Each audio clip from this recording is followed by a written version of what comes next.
Keeper of the Lost Cities. Chapter 13. Where have you been? Her dad shouted as Sophie set foot through the door. His round face, usually so soft, was bent and twisted into hard lines. Her mom rubbed her temples.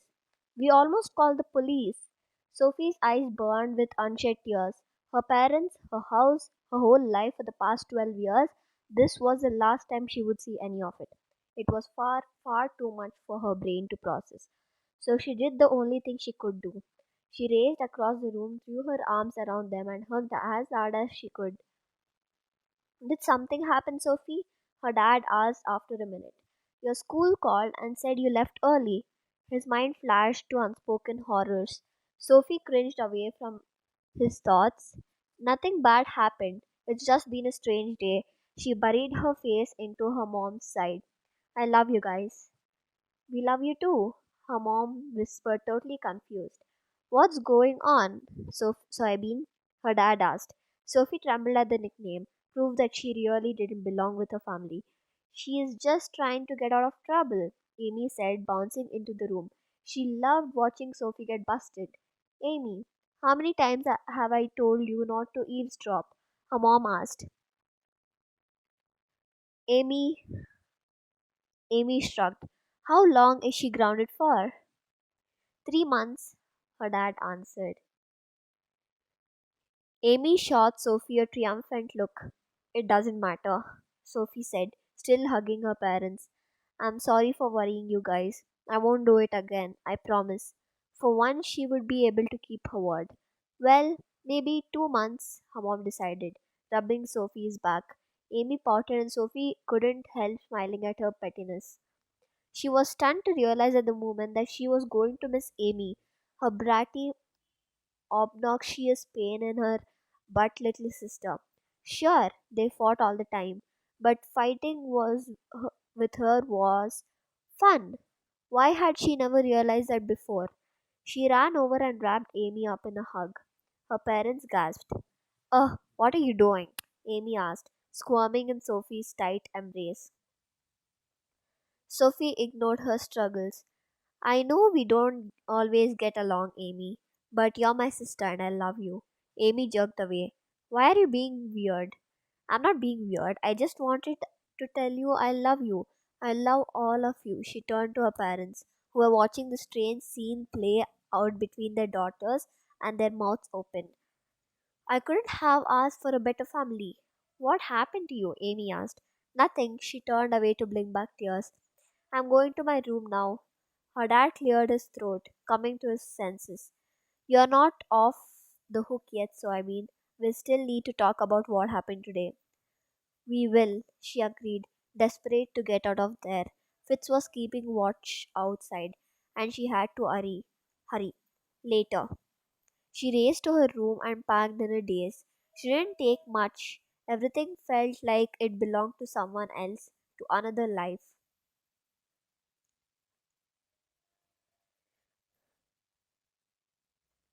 When she was done, she allowed herself 1 minute to rememorize every detail of her old room, the pale blue walls, the dusty stacks of books piled on every available surfaces, the blue and yellow quilt her mother made for her when she was a baby. Her room looked empty now. Maybe that was because she felt empty. Then she took a deep breath, turned off the lights, and closed the door. She tripped over Marty's furry body in the hall. Sorry, boy, she whispered, crunching next to him. She rubbed his soft fur, trying not to cry. He had been her only friend, but she couldn't take him with her. Her family would never need him. Her family would need him. Amy will take care of you, she promised as she stood up.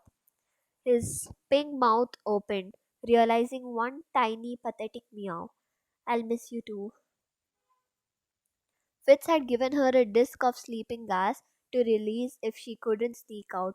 She had hoped she wouldn't have to use it. The idea of drugging her family made her physically ill, but they were waiting at the base of the stairs. Where do you think you're going? Her dad demanded, glaring at the backpack slung over her shoulders. Amy giggled. Aren't you in enough trouble already?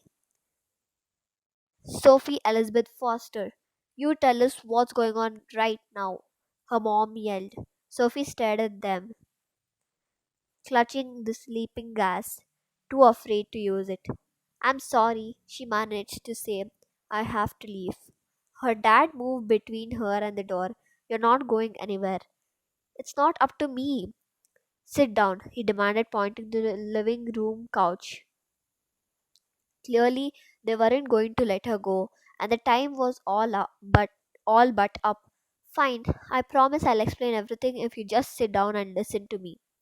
She cringed at the lie, hating herself for saying it, but it worked. They moved to the couch and waited for her to start talking. She fingered the disc, ordering her hand to spin the top the way Fitz had shown her, but she couldn't. She couldn't let the last word she said to them be a lie. Please, please know that I love you. I can't thank you enough for everything you have done for me. I have to go now, but I will never forget you. Tears blurred their faces as she held her breath and twisted the disc between her hands. Air rushed past her fingers as the gas released, and she dropped it and backed away. Somehow, she managed to count to 30 to let the gas clear before she breathed. Then she crumpled to the floor, burying her face in her hands. It's okay, Sophie. It's going to be okay. It took her a second to realize that the voice belonged to Fitz. He crouched on the floor, holding her against his shoulders. Some part of her brain knew she should be embarrassed about smearing tears and drool and snot all over his jacket, but she couldn't make herself care. I drug my family, she whispered. You did the right thing. It doesn't feel like the right thing.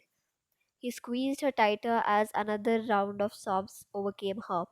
Look, Sophie, I feel like a jerk for saying this, but we have to get out of here. The washers could be here any second, and they can't find us here. Washers? Telepaths trained to erase memories. I'm sure the council has sent them by now. She forced her arms to let go of him and wiped her tear stained face on her shirt. Just give me a second. I'll go get your bags. Are they upstairs? She pointed to her own purple backpack. This is all I'm taking. That's all? What am I supposed to take? What am I going to need it for? It's now or never, Sophie. Don't leave anything behind that you might regret later. No, there's nothing. She stopped as she realized there was something she decided to leave because she was too embarrassed to take it with her. Something she suddenly couldn't bear to live without. Ella, she whispered, saying the name made her feel a tiny bit better. I haven't slept without her since I was 5. I thought I should leave her behind, but she couldn't finish. Where is she? Upstairs on my bed. She's the bright blue elephant wearing a Hawaiian shirt. She blushed, but he didn't laugh. Somehow, he seemed to understand. I'll be right back, he promised. She closed her eyes so she wouldn't have to see her family's limp bodies, and she counted the seconds until Fitz returned. When he handed her the worn blue elephant, she was surprised at how much better she felt. Now she had something to hold on. One thing she loved was coming with her. I'm ready to go, she said with sudden determination. Fitz helped her to her feet and led her to the door. A big part of her wanted to look back one last time, but she kept her eyes forward.